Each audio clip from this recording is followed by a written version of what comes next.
there's no point in traveling to Phuket. Everything's closed. There's nothing to do. Well, to those people, what I would say is that's absolute BS. That is simply not true. Hey there guys, what's happening? Mike Davison here, coming to you from Waraburi Resort in Phuket, Thailand. So I've been in the Phuket Sandbox now for 1 week, and in this video, I'm going to answer the question, is it really worth it? Maybe you're sitting at home in your home country and you're thinking about applying to come to the Phuket Sandbox Scheme. Now, you're probably aware that there is lots of red tape to jump through. You've got to stay in an official hotel. You've got to pre-book PCR tests. You've got to have a PCR test before you leave your home country. You've got to get special insurance. You've got to apply for a certificate of entry. All of this red tape, straight up with you guys, the application process is fairly stressful. Yeah, you've got to jump through a lot of hoops just to get a certificate of entry, which allows you to get into Thailand. As well, there is going to be additional expense there. You have to book PCR tests, which cost you 8,000 baht. The hotel that you have to stay in has to be a registered hotel, so you can't just pick any old hotel. So there is going to be some hoops for you guys to jump through. But for me personally, sitting here in my hotel room in a stunning place in Phuket, it was worth all of the hassle. There's absolutely no doubt in my mind that I made the right decision. If I had to go through it all again to get here, I would do it. Now, why do I say that? Okay, I've personally been living in Thailand for 10 years, and I'm happy to call the island of Phuket my home. And I really wanted to get back here. You know, I flew back to the UK in July 2020. And my initial plan was to stay there for 3 months, but it kind of didn't turn out like that. So when I saw that the Phuket Sandbox was going to be opening, it was a no-brainer. I knew that I really wanted to get there. Now, my only other option to get back to Thailand was to stay in the 14-day ASQ quarantine in Bangkok. Now, if you choose that option, it means that you can't leave the hotel. Yeah, you can't leave your room even, which for me, I didn't really fancy that.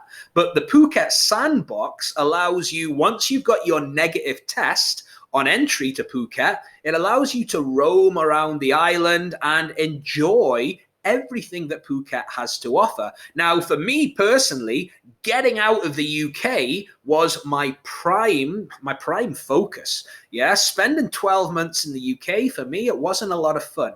The weather, the food, the negative people, the government putting all of these ridiculous COVID rules in place. Like my 12 months living in the UK, it wasn't a happy time for me at all. So I knew that I really wanted to get back to Thailand, and jumping through those hoops, well, it was just something that I had to do.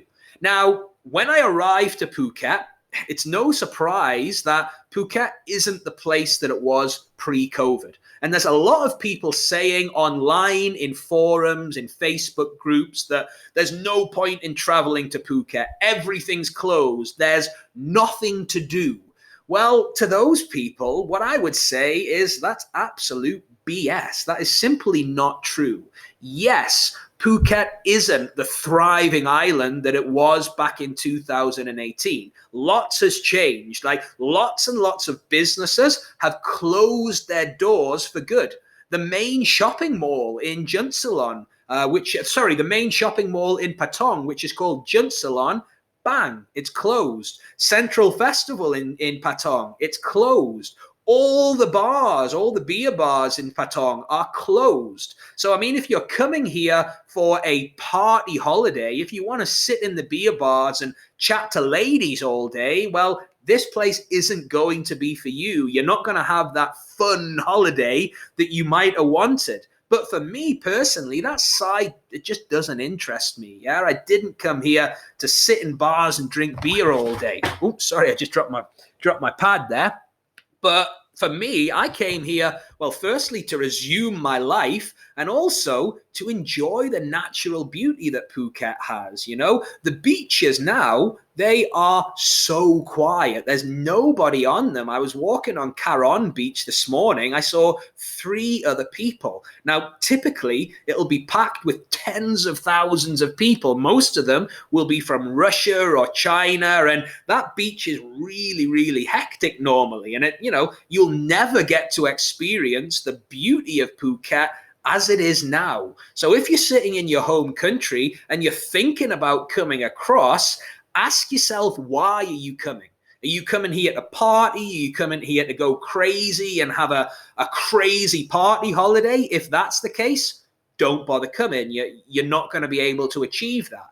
But if you'd like to come to a place that is relaxed, that's got a slow pace of living, that's got a beautiful, beautiful beach. In fact, many, many beautiful beaches. Phuket's got over 35 beaches to choose from. Then, you're going to have a good time here. You're not going to have 500 different restaurants to choose from on an evening like you normally would, but there are still plenty of places open. And, on the West Coast, all of your tourist towns, Caron, Patong, Qatar, Surin, all of those sort of areas, they are fairly quiet. Yeah, they're most of the bars, massages, restaurants, the tourist things, they've closed their doors. But if you go down to areas like Rawai and go up to places like Sherntalay, a lot of the expat community are still living here. So in those areas, you can find restaurants, you can find bars, you can find everything that you would find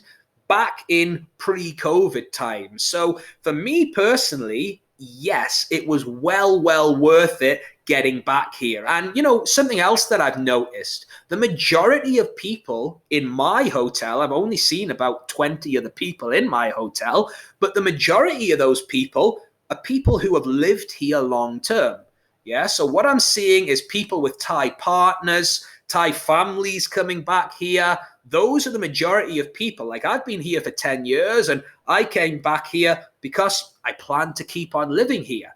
The number of actual tourists who are coming here for 2-3 weeks seems to be fairly minimal. I have met a few. I met a couple of guys from Canada, one guy from, I think it was Spain, who have come here for 3 weeks to enjoy the island. So if that's what you want to do, yeah, you can absolutely do that. But do be aware, if you plan to travel around Thailand, if you want to go to Bangkok, Chiang Mai, do the whole Thailand tour, that could be difficult for you because flights have been cancelled all around Thailand due to this third wave with the Delta variant. So if you're planning to do a Thai-wide tour, make sure you do some proper research first. But if you just want to come for a couple of weeks in a beautiful beach resort, well, the Phuket Sandbox could be just what you've been looking for.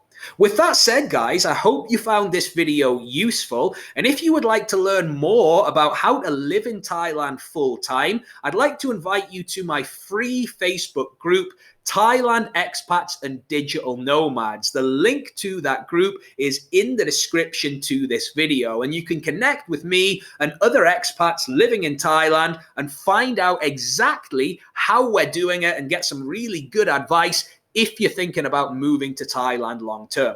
So guys, I hope you found this video useful. Any questions, drop them in the comments. I always respond to every single question. Thanks for watching, and I'll see you in the next video.